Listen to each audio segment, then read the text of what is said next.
Jesu atinditarise pasine pfuma nezvenando pamberindo nazvakanaka mune upenyu kukutarisa uchinjiko kwa Kristu upenyu wakanaka kutarisa Kalvari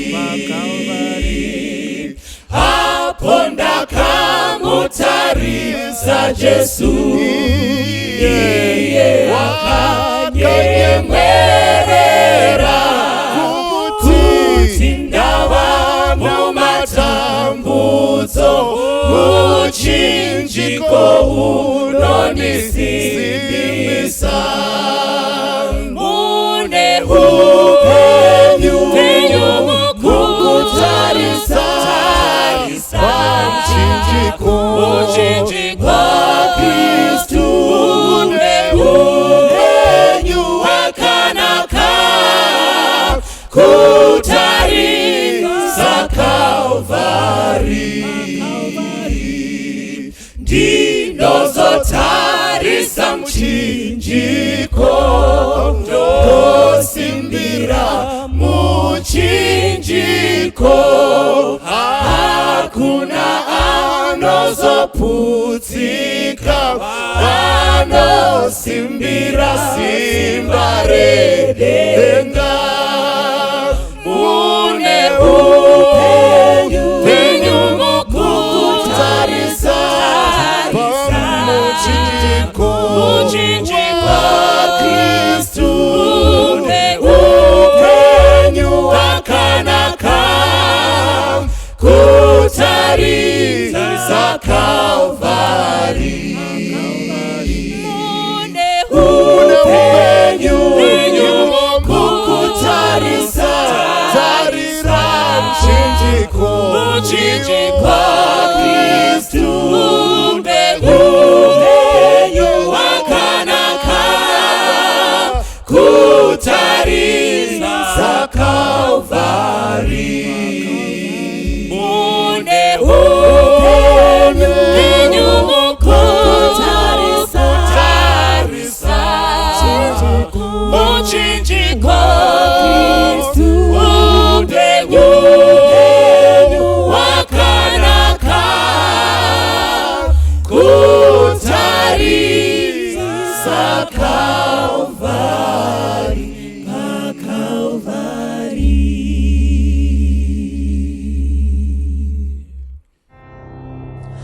Wozamthombo wesibusiso wena wokudluliswa imifulo eyombusa ifanele ukubonga ngifundisa ukuhlonipha umusa wakho kimi eyami inhliziyo yonke ngothando lwakho kimi mina ngizozifundela ilishelo kuphepha ngomsa wakho othembela ekufike ekhaya uJesu wangingenisa emhlabeni owakhe engozini ngasindiswa ngalo igazi lakhe ngicela elikhulu ngomusa owangipha vumelulu kaKristu ungibuyise namhla Nkosi sebubini ngithoba phambi kwakho nansi inhliziyo yami beka uphawu lwakho ngicela elikhulu ngomusa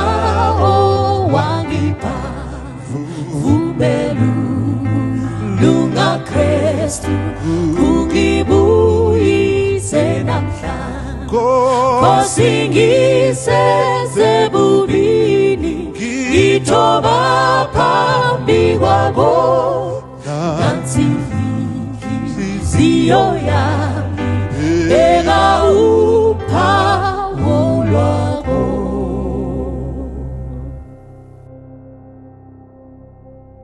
Tinokuchingamidza zvakare vana vaMwari apo tichiindira mberi nekudzidza shoko raJehovha. Pazuva ranhasi ndoda kuti timbonanganidza zvakare rugwaro rwatinowana kubhuku raMalakai, Maraki 3. Hongu tiri pana Malakai 3 ende ndichawerenga kubva pavhesi ya6. Ndichatarisa mavhesi anokona kuita matanhatu chete, saka ivhesi 6 kusvika pavhesi ya12. Maybe tisati taita saizvozvo ngatimbonamatai Ishe, tomudaidzai patakuverenga shoko renyu, tokumbira kuti mweya mutsvene vakanga varipo vandipewo zvakadzama zveshoko renyu, ndizvitsanangure zvinofadza zita renyu. Ini ngandidzikisirwe imusimudzirwe naJesu tanamata, amen. Maraki 3 verse 6. Nhasi ndakabata bhuku rechirungu pano, nandiregerera. Ndanga nchingofunga kuti kusvika zvino umwe ndomwe ave nebhuku nebhaibheri rinoenderana nemutauro waanogona kutaura. Saka ndichaverenga nechirungu pano ndigoitsetsenura mururimi rwamai. Verse 6 inoti, For I am the Lord, I do not change. Therefore you are not consumed, O sons of Jacob. Yet from the days of your fathers you have gone away from my ordinances and have not kept them. Return to me, and I will return to you, says the Lord of hosts. But you said, In what way shall we return? Will a man rob God? Yet you have robbed me. But you say, In what way have we robbed you? In tithes and offerings. You are cursed with a curse, for you have robbed me, even this whole nation. Bring all the tithes into the storehouse, that there may be food in my house, and try me now in this, says the Lord of hosts. If I will not open for you the windows of heaven, and pour out for you such blessing, that there will not be room enough to receive it. And I will rebuke the devourer for your sakes, for that he will not destroy the fruit of your ground, nor shall the vine fail to bear fruit for you in the field, says the Lord of hosts. And all nations, amen, all nations will call you blessed, for you will be delightful. You will be a delightful land, says the Lord of hosts. Mukatarisa Malakai pamwe chete nevakomana vakaita sana Hagai, nevaprista vakafanana Nehemaya, vanyori vana Ezra, vakanga vari varume vakashanda pamwe chete musure meutapwa vachibva kuBhabhironi. Ava varume vakasevenza kwazvo kuti Israeri ivakurudze masvingo eJerusarema, kusanganisira nekuvakurudza temberi, nzvimbo yakanga yaparadzwa nevaRoma musure mekunge Israeri yavhiringana naMwari, ndokubva Mwari watuma even mauto eBhabhironi akaparadza nzvimbo yepaJerusarema. Saka tinoona varume ava vachibatsirana kukutsirana kuita rumutsiriro mukati maIsraeri. Chinhu chikuru chavakaita, regai nditi zvinhu zvikuru zvitatu zvavakaunza zvakava zvikuru parumutsiriro. Chekutanga, vakaita mutsiriro rwefamily marriages. Vakadaidza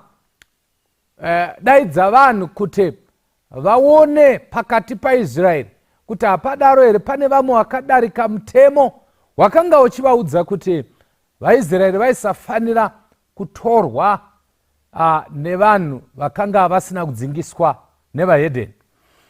Zvakavashamisa ndezvekuti vainzwa tuvana tuchitaura a corrupted language yechihebheru. Vakati vana vanotaura sei kwa matauriro avo anotaridza kuti pane chimwe chinhu chisina kunaka. Vakabva vavadaidza vabereki vakaona kuti zviro kwazvo vanhu vakanga vatora madzimai kunyika yevatorwa vakaya navo mumusasa waIsraeri. Saka pakaitika rumutsiriro. Mukaverenga zvakanaka mubhuku raEzra, even Nehemia anoitaura, pakaitika rumutsiriro nechekuita nemhuri. Ndokubva vadaidzwa, musi wakadaidzwa kwakwanaya zvisingaiti kune madhaka. Vanhu vakanzi vaungane, but then vanhu vakatozoukumbira kuti aiwa tinokumbira kuti mutipe nguva. Vakapiwa mavhiki 2 ekugadzirira kuuya kuungano tsvene.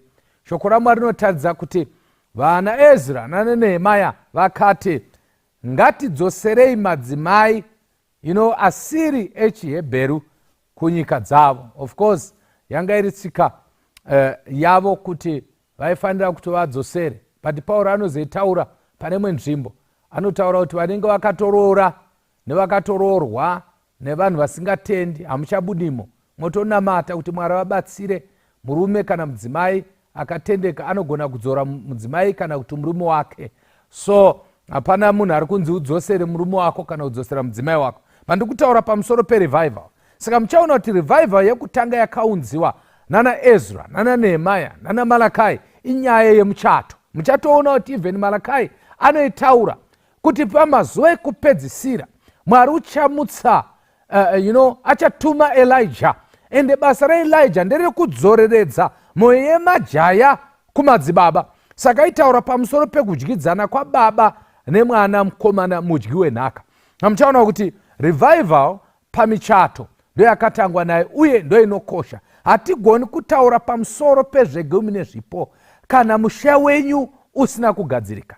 Chekutanga chatinotsvaka kuti mhuri yenyu igadzirike pano pachannel yamakatarisa iri, kana matarisa pachannel ino iri yemandara, kana kuti mazoitarisa iri pachannel ipi, vandoda kuti muzive kuti panoitwa zvirongwa zvekumutsiridza mhuri, kuti mhuri dzidyidzane. Hautauri nezvomupiro wokuchechi kana murume amwe mari yese neschool fees. Haitaurike nyaya iyoyo. Haitaurike nyaya yekubviswa kwetithe kana murume ane girlfriend kana mudzimai ane chikomba. Haitaurike. Revival of the marriage first before we talk about tithes and offerings. Let your home be revived in the name of Jesus. Musha wenyu ngaugadzirike, mugare zvakanaka. Chechipiri chimwe chavakaunza serumutsiriro mukati meimba yaIsraeri, vakaunza rumutsiriro nechekuita nekuverengwa kweshoko raMwari, especially takanangana nekuchengetwa kweshoko racho. Munhu aisangofanira kungoverenga chete, but aifanira kuti akaverenga onzwa, kureva kuti onzwisisa, oandastenda, and then oita zvakanyogwa imomo.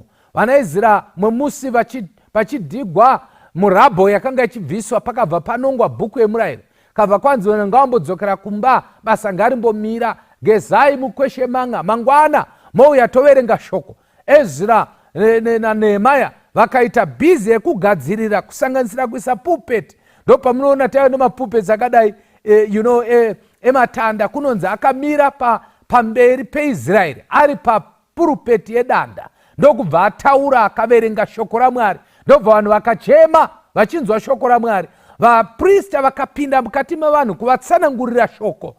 Papasina zvatiri kuita mazuva ano, but zvokuti munganzwisisa munhu achikomu chaega. Iye aingoverenga zvakanyogwa, but zvakavachemedza. Ndokubva avataura kuti kwete musacheme bani, nhasi izuva remufaro, indai kudzimba dzenyu munodya munofara, nokuti tanzwa zvinodiwa naJehovha. Zvinoreva kuti shoko raMwari harifanira kutichemedza, asi shoko raMwari rinofanira kutifadza. But hatifari muchitema, tinofara kana tinge taregererwa zvakaipa, Mwari abvisa tsvina pakati pedu. Saka tinoona revival nerumutsiriro richiunziwa rekuverengwa kweshoko raMwari, kuti vanhu vaMwari vazive kuti Jehovha ndiye akasika, Jehovha ndiye akatipa mutemo. Munoziva imi kuti vanaIsraeri vakachema pamusoro penyaya, vaitaura pamusoro pekuchengetwa kwezuva reSabata, vakataruka zvamboko vachidzinga vanhu panze vaitamira kuti zuva kana chingiravira tozopinda mukati meguta totengesa hove dzedu. Akati ndakakuudzai panapa kuti musauye nehove dzenyu,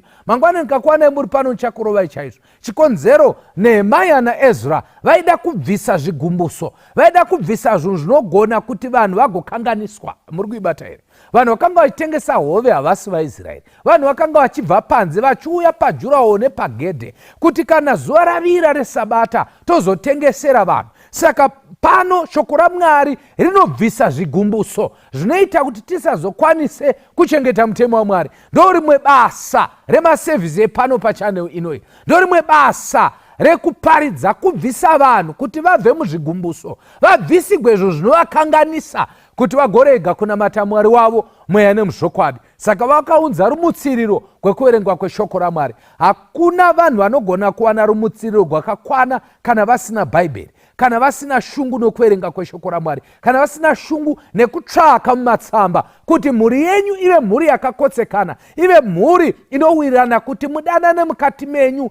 Common denominator yenyu rofa kuita shoko raMwari. Ngatibatane tese pashoko raMwari. That's why Paul achitsanangura musasunge dhongi nemombe, nokuti mukadaro makonzeresa kuti panoverengwa shoko umwe munhu anenge achiverenga newspaper, panotaugwa pamusoro peshoko raMwari umwe munhu anenge ari paTV. Saka kana mwana kana vana vedu vachiroorana, vakaroorana vamwe chete vechitendero chimwe chete, patinge takunamata vanonamata pamwe chete. Pavanenge vakuinda kumasowe vese vanoenda vakapfeka nguo dzakafanana, pavanenge vachiinda pazvoto vese vanoenda vane ngowani dzengoni, zvoreva kuti vanoita zvinhu vachiwirirana. Saka makatoliki kumakatolike, masavadha kumasavadha, mapostori kumapostori, kuitira kuti mhuri dzirege kunetsana, vanhu varege kushupana. Religion is very important, is very strong. Zvinhu zvatinotenda hasi zvinhu zvidukuba, zvinhu zvatinotenda zvinokosha. Saka mukazvitora nhando musina basa nazvo, imi bhudhi nemesisi ndikutaura nemi, musazvitorere for granted. Iyo nyaya ndikutaura pamusoro payo ndiri kutochemedza mukoma wenyu, ndiri kuchemedza hanzvadzi yako, ndiri kuchemewa namai vako, vari kutochema kuti mumba muno hamusi kufamba. Chikonzero baba vari kudhakwa, wauda kuvaunzira futi umwe futi anodhakwa sababa vako. Saka panapa tikuona Nehemia naEzra nevakomana vakaita naMalakai vari kuita rumutsiriro gokudzokera kushoko raMwari. Even pachanel ino, saka tichiuya neBhaibheri hatisi kuda kutaura nganova, toda kutaura zviri kubva mukati meshoko raMwari. Rumwe rumutsiriro gwavakaunza gwechitatu chinova chinhu chachataura panguva ino, chachapambadza nguva maminitsi 30 asara, inyaya yekubvisiwa komupiro nezvegumi. Saka musoro nyaya wandada kupa kuti tisazokanganwa dzidzo chino unoti sadza neusavi. Kwedu tikangoti usavi hatirevi mavheji, handinoshaya kuti munoti mimi pane usavi muchira chomoria nekabeji. Kwedu kana tangoti usavi tiri kureva nyama, mazvoona kaizvo. Saka kazhinji inoziva zvinhu zvataingoyemura tichakura. Teerera ndigokupai tumatipi vakomana nevasikana vasati varoora nevasati varoorwa. Inzwai zvatotaura izvi, tumwe tumatipi turipo. Unoziva kuti kana ukarogwa nemuAfrican, an African husband, ende murume wechiAfrican nemudzimai wechiAfrican, pane zvinhu zvavanoti zvindo zvekwedu poita zvimwe. Hakuna kumukwedza nepizza, anoda sadza gobvu ende rine usavi hwakanaka. Saka ndikuudzai pamusoro peusavi, isu tichakura taiziva kuti panongoya muenzi huku yatofa. Saka pataiona munhu achitisvikewo zuva rakuvira taibva tafara toti hanasi todla nenyama. Kune vanofudza mombe aitoziva kuti ukaona kamwe kachipembenene kane zvimavara zvichena nezvebhurauni kudai, tikaitonzi kashura nyama, yati tikaona kachipfuura kuti nhasi todla nenyama. I don't know whether kuti zvaishande here kana zvasikashande, pandiri kukuudzai zvaiitika.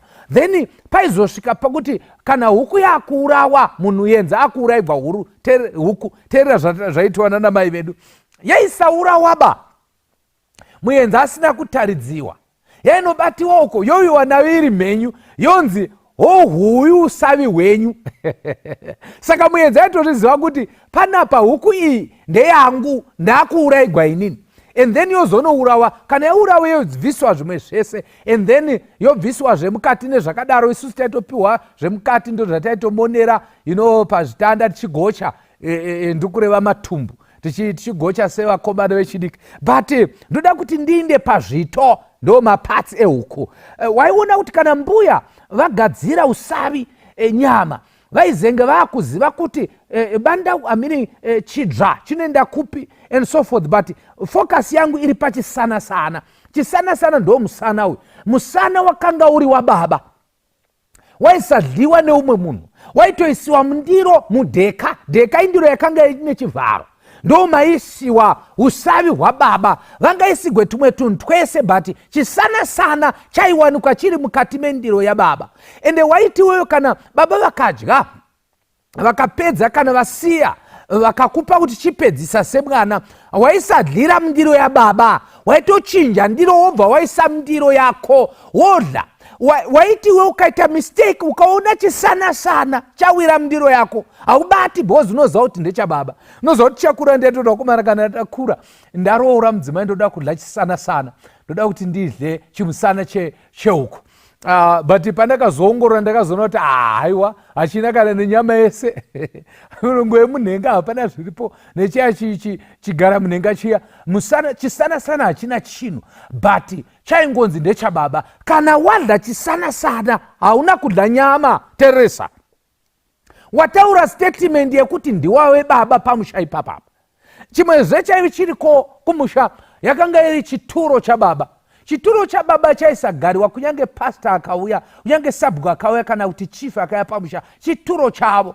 Ichocho chituro chaitozikama kuti tora chituro chababa. Ende taitoudzwa kuti bva pachituro chababa iwe, haikona kudlira pachituro chababa, haikona kudlira mundiro yababa, ndiro yakanga iri yababa. Yaisadligwa nemunhu, kunyange nemuenzi, kunyange napastor vakashanya, havadliri mudheka rababa. Chikonzero vanhu vaida kuisa baba panzvimbo yavo, kuti baba vazive kuti muno mumba ndinoremekedzwa. Kana vachinge vauya nenyama vanoziva kuti ndodla chisana sana. Saka Bhaibheri soko raMwari riri kutizivisa kuti zviro kwazvo kana muchinge makuzodla huku yenyama piwa mukati memwedzi uno, zivai zvito zvenyu, zivai mapatsi amunodla pahuku. Haasi ese mapatsi anodliwa nemi, mamwe zvisana sana zvoda kudliwa nemuridzi wemusha. Unoziva kuti kana wadla zvisana sana watotaura statement yekuti ndiwawe baba pamusha ipapo.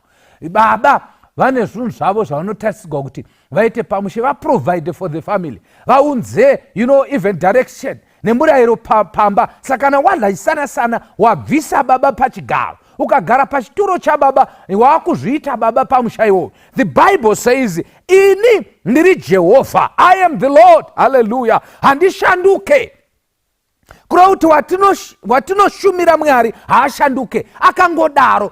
Kana muchida kuona kuti Mwari ashanduke, tarisai muone, imi Israel, imi Jacob, hamusati maparadzwa. It shows kuti kurarama kwataita pazuva ranhasi ndiJehovha wasingashanduke. Kuve pano kwandiri ndiJehovha wasingashanduke. Dai shanduka tingadai tisipo, nokuti hatina kufanira nekurarama. Mwari ngaatendwe mangwanani, Mwari ngaapiwe mbiri masikatano, Mwari ngaaitirwe zvaakafanira sezita rake, even manherano, kuti Jehovha havashanduke. Kusaparara kudai inyasha dzaMwari. Regai muone zvokutaurwa naMwari panapa. Kwanzi panapa, problem yandinayo nemi ndeyekuti while ini ndisingashanduki, but imi munoshanduka. Kwete imimi chete, but even kubva kumadzibaba enyu makanga makangodaro, makanga muchishanduka pakuita sei, makabuda panzira yandakanga ndakakupai, musingachengeti mutemo yangu, musingachengeti zvandakatema nezvandakataura nezvandakatonga. Saka ndakukupai kuti mungaite sei kuti muitewo seni. Return unto me, dzokai kwandiri. Amen. Dzokai kwandiri. Kana muchinge madzoka kwandiri, and then what will I do? I will return to you. God is saying, imi munodaro muchifunga kuti tiri tese, munofunga kuti tiri kufambidzana, but hamusi kufambidzana neni kana muchiita zvinotevera. Muchiita izvi zvandisingade, hatisi kufamba pamwe, itodzokai. And then the Bible says, ivo vakabvunza vakati, tinodzoka pakuita seiko, todzoka sei? Vakanzi, hamusi kutoziva kuti muri kure neni pakuita sei? Hamuzive here kuti munhu anobira Mwari anoenda kure? chii chinoita kuti munhu ainde kure naMwari? Kana uchida kukwedera padhuze naMwari, handi munoimba guyoguya pedyo nemi Mwari, pedyo nemi, musandipfuure tenzi. Kana uchida kuva padyo naJehovha, kana uchida kuva padhuze naMwari watiri kuparidza panapa, unofanirwa kukwedera pari. How? Unokwedera kuburikidza nekuremekedza kwaunoita zvegumi nezvipo. The Bible says, will a man rob God? Munhu angabire Mwari here? Vara rakashandiswa kuchirungu hakusi kuba, but robbery, kubvuta nechisimba. Handizivi kuti tenge tashandisa chii chekuti Mwari ahle agobvunda kuti ndahlikidzigwa nanhingi saka ndazomupa zvaanga achida. Kuhlikidzira Mwari tomuhlikidzira takabatei kuti tigumisire tamutorera zviri zvake. The Bible says, will a man rob God? But imi munondibira. Ndobva tati pane zvipiko zvatakubirai. Mwari ari kutaura pamusoro pekudzoka. Ndoda kuti muone panapa. Kwanzi dzokerei kwandiri. Saka vaIsraeri vari kubvunzwa, tinodzoka pakai? Isu titori pano, tiri pano. Mwari ari kuti hamusi pano. Kana muchindibira muzvegumi nezvipo hamupo. Saka kukwedera kuna Mwari, kukwedera nehomwe dzedu nezvatinazvo, kana takwedera Jehovha otigamuchira. Bandoda kuti timbobata pfungwa iyi ine chekuita ne in tithes and offerings. Ndo yandiri kutini sadza neusavi. Vanhu vazhinji vanoemphasize even pazvirongwa zvinezvi. Muchaona kuti vanhu vakawanda tanga tichingotaura pamusoro pezvegumi, tithes. Amandaro vachirashika kantaura pamusoro petithe, tikutaura pamusoro pechegumi icho pane zvigumi zvaunenge wawana, chechigumi chacho ndechaJehovha. Inotsanangurwa kuti ngazviuye zvese muimba iri kuvigira. Bandoda kuti muone kuti kazhinji tinoemphasize pamusoro pekubviswa kwetithe, but tichisiya panyaya yekubvisiwa kwezvegumi. Varere kutoti kubvisa tithe haritombowanikwi panyaya iyi, because hatibvisi tithe but we return, tinedzosa kuna Jehovha. Saka tisati tadzosa zvegumi, teresa, tisati tadzosa zvegumi nezvipo, tofanirwa kutanga tadzoka. Dambudziko rataita vanhu vanodzosa vasati vadzoka. Vese vanodzosa vasati vadzoka vachamira kudzosa, but vanotanga vadzoka kuna Mwari, mwoyo yavo yadzoka kuna Mwari. Kudzosa hakunetsi. Nyange vakashayiwa chekudzosa, ivo vadzoka. Pavanongochiwana vanochidzora nokuti vakatodzoka. Vanhu vazhinji vanonetsa pamusoro petithe and offering. Havana kudzoka. Havasi Jakobho, havasi Israeri. Israeri ndiri kuadhireswa panapa. Isu tiri Israeri yemweya. Saka ndoda kuti muone zvikutaurwa nemunyori panapa. Kwanzi in tithes and offerings, not in tithes only, but and offerings. Zvoreva kuti zvegumi nezvipo, kwete chegumi chete. Naye vanhu vaMwari, chii chinoperekedza chimwe sadza neusavi? Ndataura nezveusavi manje, chadzoka kwachiri. Chii chinoperekedza chimwe? Of course, ndokubvunzai zvakare kuti chii chinofanirwa kuwanda, sadza kana usavi? Okay, imati imimi sadza, but chii chofanirwa kunaka, quality, sadza kana usavi? Kana taura pamusoro pekuwanda, we don't talk about quantity, we are talking about quality. Saka even pa tithe hatitauri pamusoro pequantity, tinotaura pamusoro pequality, kuti iwewe wadzosa here iyo chaiyo. Saka Bible rati ini zviunzai zvegumi, bring all tithes. Tichauya ipapa. Pandoda kuti muone kuti hakuna sadza rinopakugwarika saiwa usavi. Ngoti mimi makupakura moti sadza imomo, usavi imomo nemuto. Chachirungu ichi. Isusu kwai kune ndiro yeusavi, kwete ndiro yesadza. Kazhinji ndiro yeusavi yakanga iri doko, but ndiro yesadza iri hombe. But kana makudya, it's always from sadza to usavi. Teresa, hautangi nekuusavi. Kune vaimboita zvitsotsi vaiti, you know, kana vakudla wobva waseverana nenyama. Isi takakura katichidya tiri tese sevanhu, handimoziva, sevana pamba. You know, kana wakunhonga even nyama, uchinhonga usavi, hautangiri mukuru, handimoziva izvozvo. Iwo unotoziva yako usati wainhonga kuti yangu iyo. Nokuti unoziva kuti kana Bhudhi, you know, Jotamu vakanhonga, poziya Bhudhi Habhero, pakabva Bhudhi Habhero, pobva pauya Bhudhi Laurent, pobva pauya Bhudhi Visitor, then pozouya idini. Mamuda kuziva zita rangu ndonzi Claudius. Pozouya Claudius, 5 of us. Hawinhonge kana Jotamu asati anhonga. Zvinoreva kuti takanga takadzidziswa nevakuru vedu kuti anofanirwa kutanga ndiye mukuru. Teresa, kureva kuti mukuru anonhonga nyama hombe kozoteverera muduku kusvika vadzokororana futi. Kana makudzokera kechipiri futi hauno but munoziva zvamaitita vabereki vaba nekane kaabuse kamukasiri, right? Of course taichidzidziswa kuremekedza, but muchaona kuti even pakugeza mvura mudhishi kwaitanga mukuruka pozopedzisira muduku unogeza yave tsvina, mvura yatisingachuridzani waizogeza vandoda kukubatisai pfungwa yaiti vanhu vabereki vedu yekuti always remekedza mukuru. Chituro chababa bhudhi ndo anotanga kunhonga kana kuti sisi, and then chisana sana ndechababa. Iwe unofanira kudya zviri zvako, ndiro yababa. Zvese izvi zvaitipa inonzi discipline yekuti remekedza vakuru. That's why 6 dzaMateo verse 33 inoti seek ye first the kingdom of God and his righteousness, all these things shall be added unto you. Saka tizive kuti mukuru ndiani. Kana Jehovha ari mukuru mukati memba yako, ndiye anofanirwa kutanga anhonga iwe usati wanhonga. Unototevera kana vanga vaduku, kana mukuru asati anhonga. Vanhu vaMwari munotomira munokuvara nemuto kusvika mukuru anhonga, and tozoya futi pasecond round mukuru anofanirwa kutanga futi, zvoreva kuti muduku anogara achitora nyama iri duku panguva iyoyo. So it was a discipline yekuti ngatidzidzei kuremekedza vakuru. But pfungwa ndada kupai ndeyekuti sadza neusavi, always it's sadza neusavi, from ndiro yesadza to ndiro yeusavi. But chinodiwa chiri quality, chinoita kuti sadza ripererese usavi. Problem yataita pano chiri kuita kuti sadza risadliwe pamba, usavi hapana. Mamuchiziva here kuti chinomhanyisa sadza usavi.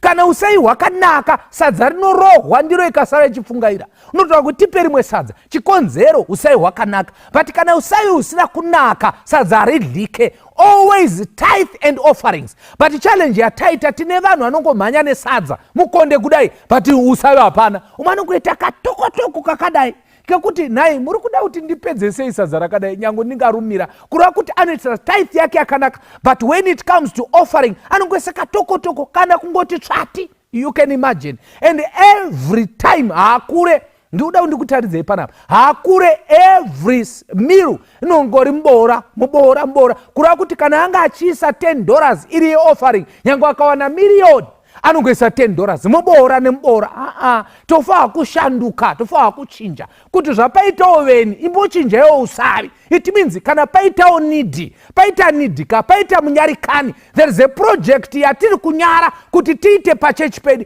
therefore ngachinjei usavi. Pandomboda kumbourawo ng'ombe, vanhu vambodla zvayafira kutaridza kuti paita zvakanaka. Even panguva dzakaita sedzino, when things zvitaridza kuti vanhu vanofanira kusponsor evangelism, Jesu apadhuze nekudzoka, tine mwenika atishanyira anova evangelism. Why don't we tiuraye zimombe vanhu vadle even nekugocha? Why? Because tine basa guru riri pamberi pedu. So usavi nesadza zvofanira kuremekedzwa.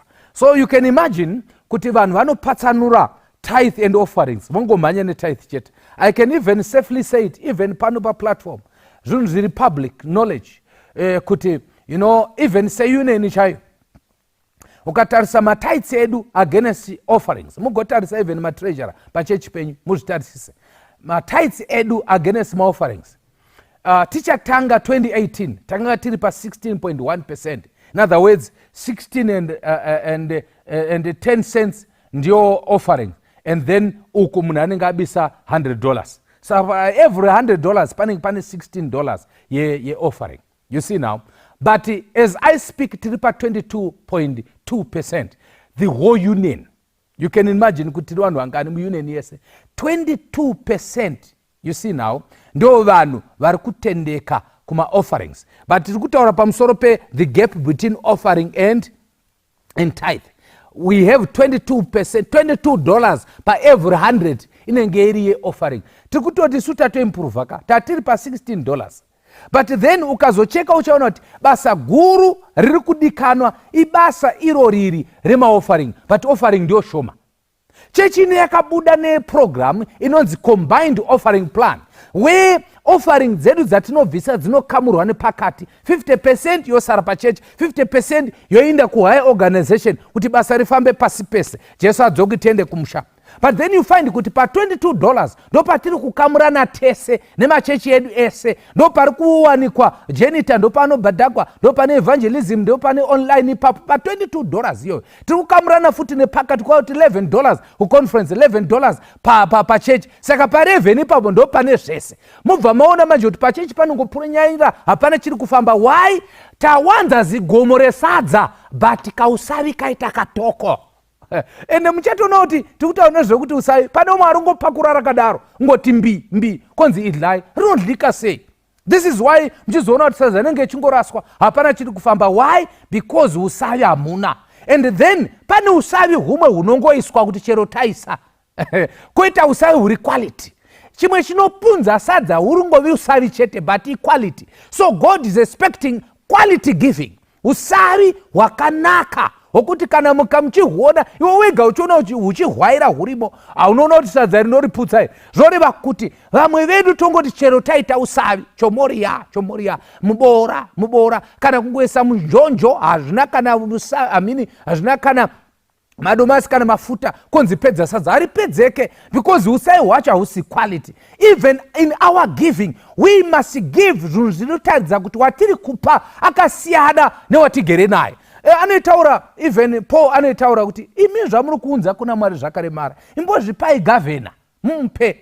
Iye zvinosoka kanzi na president mbondipawo chipo pa birthday, ndoda kuti undipe chipo. How much are you going to give him? President pano panyika chai unotokwereta kuti dema wakomana ndanyoregwa tsamba kwanzi na president mbondipawo uone kuti handikukomboreri. Unofa, unototengesa mota kuti vanhu vagoti kudii. Why? Because wauri kupa ndiwauri kutarisa. Saka muchaona panapa kuti vanhu vakawanda vanonetseka kuti tithe is 10%. How much is offering?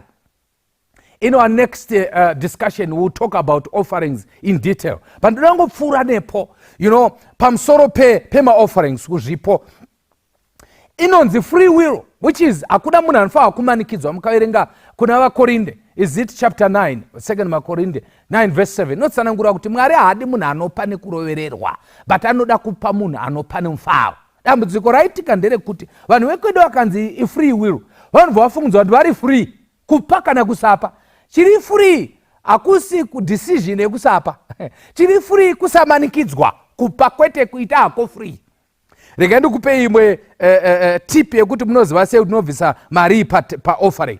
Iri very clear. Handina kwandamboenda kuri ndiri pana malaka ipapa. Togona kuvhura mavhesi akawanda mamwe kana tichida kuita zvingava zvidzidzo, but this is a sermon and it's a lesson and a sermon. Ndinongoverenga panapa. The Bible says in what way? This is verse 8. In tithes and offerings. You rob me in tithes and in offerings. In other words, amuskundi roba per tithe only, but it's always tithe and offerings. Mazbataka. Saka tithe and offerings zvinhu zvinofambirana. Hapana chinofanira kugara chiri chega. Zvinofamba pamwe chete. But chii chinofanira chiri chine quality yakanaka kudarika chimwe. Even to an extent ye quantity futi, because tataura chinopedza sadza usavi. Hausi usavi harisi sadza rinopedza usavi, but chinopedzesa sadza usavi. Kureva kuti usavi hukuru kudarika sadza. Animazvibataka. Ukaona sadza richisara cheka usavi.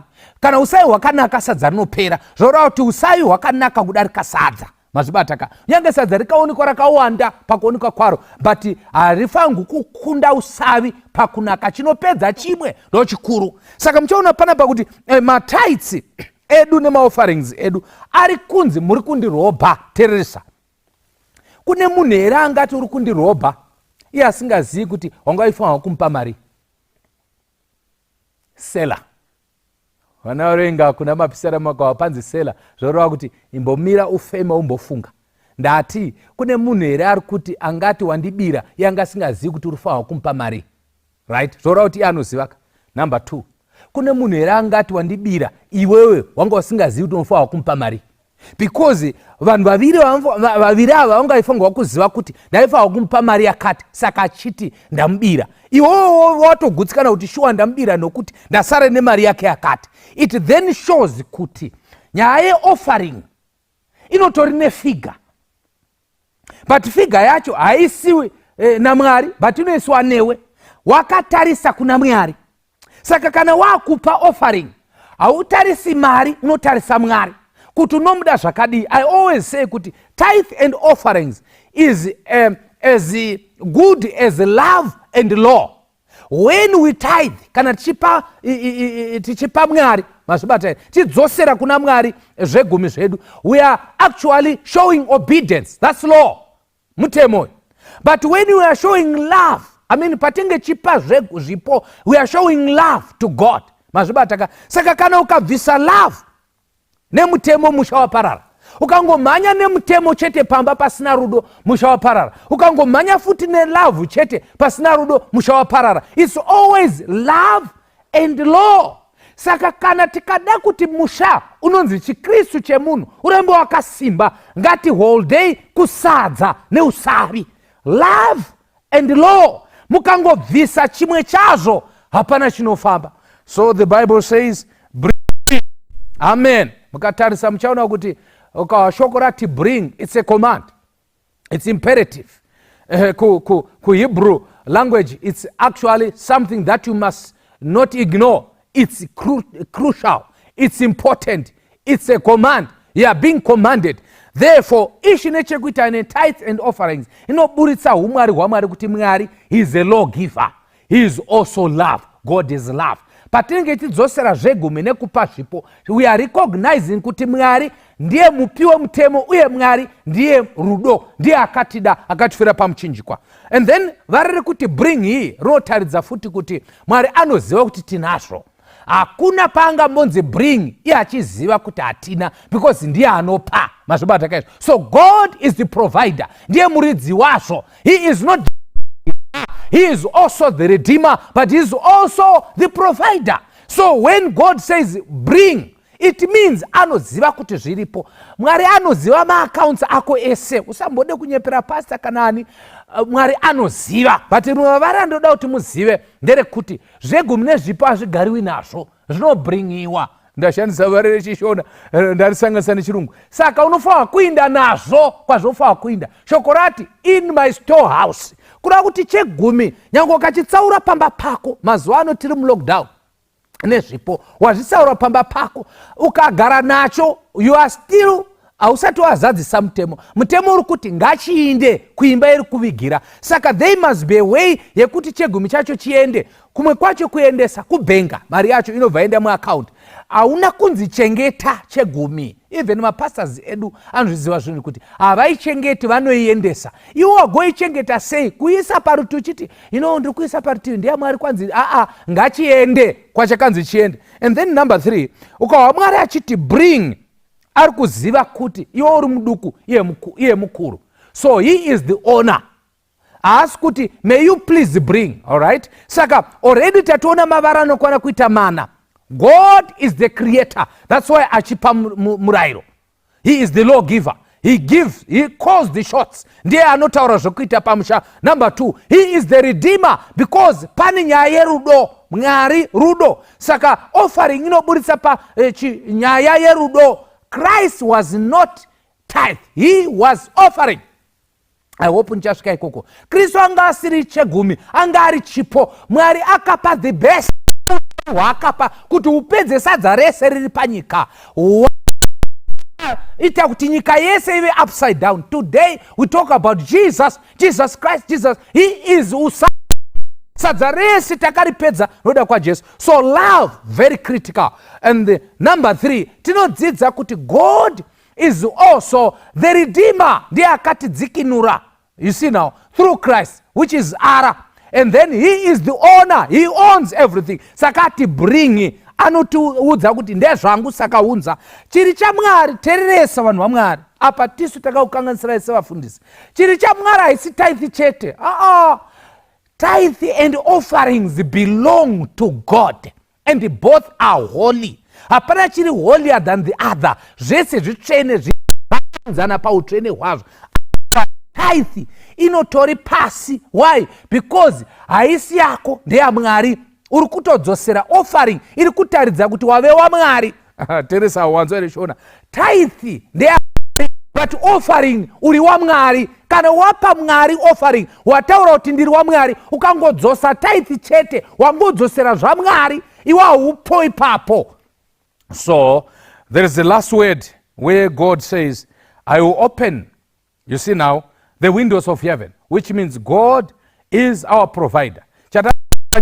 Mavara anokwana kuita vara 1 C-R-O-P, crop. Tanyora crop kutaridza kuti God is the creator, God is the redeemer, God is the owner, God is the provider. So kana pakunzi muri kundibira muzvegumi, zviri kutoburitsa pachena kuti hatibi chegumi but tinoba muchegumi. Pane and offering chatiri kuba, tiri kuba ucreatorship, tiri kuba uredeemer, tiri kuba uona, tiri kuba uprovider. In other words, kana ukasaunza zvegumi nezvipo wakuzviita Mwari. Rega ndikuverengere vhesika.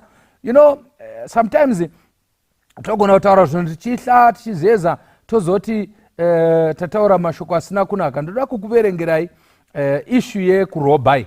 Ndaiona Ellen White akataura muSouthern Watch, SW, Southern Watch, when she was commenting on the issue of robbing.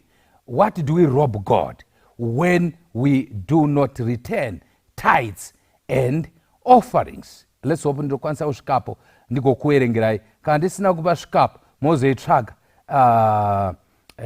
munogona kuiwana. What do we rob? Offering and tithes. Kana uchinge wadla chegumi nezvipo hauna kudla mari, chisana sana pane zvawataura, pane zvauri kutaura, hausi kudla mari, ndiwatove baba, chiita zvese. Usazobvunze Mwari, usabvunze Mwari kuti mwana wangu agwara, ndiwowe Mwari, naisanai mega, ndiwave provider, onai zvekuita, nokuti makuprovider zvese. Chaida kupi quotation ndada kuverenga panapa. Nguva yangu yakupera manje. Sorry, if I get it I'll give you. Ndangoifunga panapa. When God through Ellen White says we are robbing God of service. Kura kuti kana chiti service panapa tikutaura about salvation. Am I right? Salvation wamana kuti hazvine kuruponeso, it's nothing to do with it's not salvific. If we rob God of service, it's here, robbery of service. There one. Actually it's manuscript 50 1901. Inotizo, those who refuse to place themselves on the Lord's side are robbing him of the service he claims. Amen. Avo vanoramba kuinda kurutivi rwaMwari zvitoburitsa pachena kuti patithes and offerings ibasa inoburitsa vanhu which side are you? Are you on the Lord's side or you are on the other side, which is only one side, which is the side of Satan. Kwanza vari kubira Mwari his service. Saka issue ye tithe and offerings hatiponeswi netithe nekubvisa tithe and offerings, but hatiponeswi nekusabvisa. Manzgere nditsanangure haisi inotiponesa, but kana tabvisa taponesa. Pane vataponesa, isu tiri kubvisa nokuti takaponeswa, but kuti vamwe vaponeswe tinozobvisa kuti vamwe vaponeswe. Saka kubvisa kwatiri kuita it's a sign ekuti takaponeswa. Kana yabviswa yakuita kuti vamwe vaponeswe. Lastly but not least, he talks about all tithes, not a token. Apa ndo panotienzanisa all tithes and offerings, which means kana tabvisa zvegumi zvedu nezvipo zvedu tinofanira kubvisa zvese. Saka vaizoni mandibira bhozi hamuna kuunza zvese. Mwari anoziva mune zvese, imo ndo mune nyaya. Mukazoverenga muchazonzwa kunzi munhu ngaarege kuita nekuvererwa, but ngaape nemufaro. Uye Mwari anotarisira kuti tipe according to how God has prospered us. Vari kuti prospered, it's a compound word, rino mavara maviri mukati, rina good mukati, rozoita road kana kuti journey. Saka the Bible is saying according to how God has journeyed you, how pleasant God has journeyed you kuti wane mari. In other words, kana wakupa chegumi nechipo unotarisira mafambiro awaita kuti wane mari iyoyo. Hautarisi mari, unotarisa nyasha dzaMwari kuti Mwari akanditungamirira mukati meCovid ino kambani yangu haina kuvhara. Wozvivhaliwa kuti imari kusavhara kwekambani chete. How much is it? Handina kubudiswa basa. Imari kusabudiswa basa. ndahora vamwe hana kuhora. Imari kuhora inini indi vamwe vasina kuhora. Handina kurwara, handina kubatiwa neCovid, ndakaponeswa. Vamwe vakafa neCovid but ini ndakaponeswa. Ichiise kumari, how much is it if we are going to pay? Kuponeswa kwawakaita muCovid, how much is it? Then wonyora pasi, kana wapedza wochicalculator what is the total. You agree with me, hakuna munhu anopa zvinoenderana nekomborego kwakaitwa. All our giving is just a token. That's why David achizoti, what shall I render unto the Lord for his benefits toward me? Ndompa chiko Mwari nezvakandiitira. Then what do? I will raise up the cup of my salvation. Chipo chega chinonzi naMwari chakanaka kudarika zvimwe, chipo chekuremekedza muchinjikwa waJesu. Kana tasumudzira zita raJesu tapa kudarika zvimwe zvese. Saka maona Bhaibheri soko raMwari rikuti hatipi a token but tinopa zvese. Ndoda kuti tiwane mukana wekunamata. Ndakuvhara ndine mamisi matatu ekunamata. Ndapedza maridzo inei. Maridzo inei inogona kuti vachiri chidzidzo vanoda kuramba vachinzwa pamusoro pazvo. Rambai muri panapa. Pane chidzidzo zvimwe zvatoburitsa zvinonzi bless me indeed. Even zvechekuita nebusiness and money vanotaura pamusoro pezvo izvi.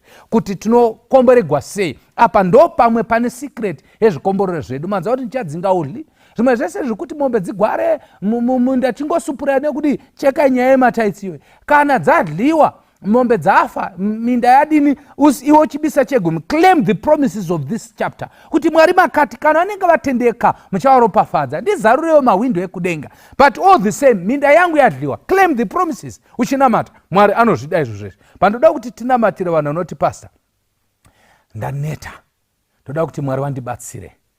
Ndanchidla chisana ndechababa usachibataba. Remekedza mukuru wemusha. Tithes and offerings belong to God. They are not ours. I see a pastor. That's why my pastor achibvisa. Totobvisa uzvegumi zvacho. Actually idi notonzi heavy one. Pavarere from heavy. Zvoreva kuti zvipo zvatinopa zvofanira kunge zvichirema. Even mukatarisa zvipo zvaiva nazvo nevaprista kusanjuwari vaisauya nembudzana kana kuti vaiya nechimhuru kuda kuti pastor anofanirwa kupa kudarika maelders. Teerera mufundisi. Mwari ngatibatsire. I'm also praying this year 2021 ndikunamata kuti Mwari wandibatsire mwedzi uno uchipera sekupera kwawatoita. Mwari ngandibatsire. I want to be the best giver and the best returner, not to compete with anyone but compete with the standard. Inonzi all tithes and all offerings, let the pastor's receipt itaridze kuti munhu uyu akagamuchira nyasha dzaMwari kudarika vamwe vese. We must be leaders in giving. We must be leaders in tithing. We must be leaders mukupa kwakarongeka, kupa kunobatika. Unokurudzira sei systematic benevolence iwe usipo? Ungakurudzira sei kuti tithe and offering zvofanirwa kuinzana? Offering unofanirwa kudarika tithe kana kuinzana? How can you do it when you are not doing it? Let's pray this morning. Tinamate kuti Mwari tibatsire. We must be leaders indeed. Kuti Mwari vatipe shungu dzekuita. Kana iri nhamo ngaidzingwe naJehovha, kana kuri kushayiwa ngakudzingwe naMwari. Ngandiwane munhu akaita murombo nekubvisa chegumi nechipo chakatendeka. Kuona guva racho tibva tarinyora kuti died because he retained a faithful and gave offerings. Timucherere tikozotaura kuna Mwari herino guva remunhu akanga akatendeka. Ishe tomutendea panguva ino. Tinonamata changamire kukumbira kuregererwa Baba, kuregererwa chaiko kuti tiregerere. Tanga tichingopakura zisadza tishaya kuti seiko sadza risiri kupera. Tapa zvegumi but why is the work isingaperi? Because hapana usavi. But umwe usavi huripo Baba kwakuri kungoitawo. Vamwe vari kungopakura nemuto. Vamwe ndivanongoti chero taita sadza harisi kupera. We are praying in the name of Jesus. We need quality usavi kwahwo. Tiremekedze sana toziva kuti ndechenyu. Ndimi musiki kana ndimi mupi. You are calling the shots. So mangwanani ano masikati ano manheru tiri kunamata changamire. Tibvisei kukubirai muzvegumi nezvipo. Tiremekedze kuti imi muri Mwari, ndimi musiki, ndimi mudzikinuri, ndimi muridzi, ndimi mupi. Muzita raBaba nereMwanakomana nereMweya Mutsvene. Amen. Mwari rugare akuitire zvakanaka. We want kuti Mwari vakuropafadzei. We understand kuti basa risvike parasvika vazhinji vamwe vari kutendeka muzvegumi nezvipo. Munguva dzakaoma, munguva dzeCovid-19, you still should show faithfulness. Why should I say this? Kana tiri munguva yakaita saino ndopatofanwa kutaridza kuve vanhu vakatendeka, because hapana mudhikoni, hapana pastor ari kuzotendera achikupa vhesi iwe pachako iva munhu akatendeka kusvika parufu Jesu achidzoka. God bless you. Vaunza kuna Jesu zvipo zvavo zvese, rudo kuna mponesi waita vamupe, mazwi ese emutsa kubatsira vamwe, zvese zvipo zvavo akazvigashira. Iwe waunza kuna Jesu chipo chakanaka, itandako pamoyo pamakumbo ako, pakange paine mfambi aidawo kupa, akaonawo zvipo zvavaipa tenzi, aibisa zvikuru kuti ape chipo, akamirawo pedyo asina nechiro.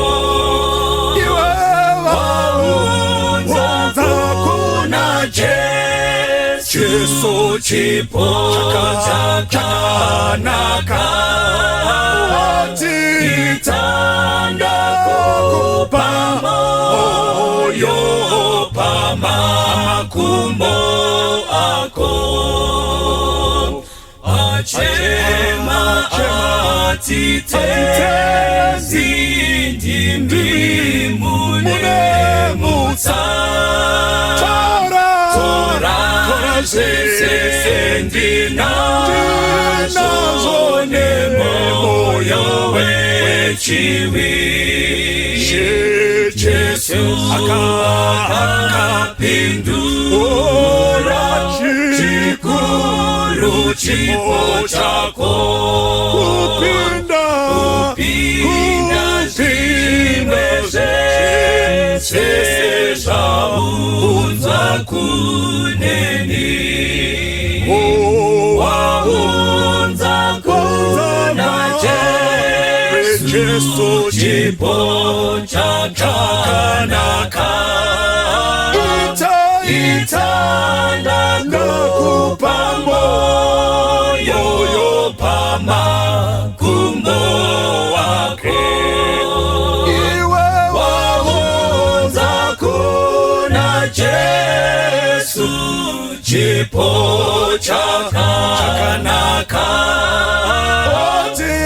itandako pamoyo pamakumbo ako, itandako pamoyo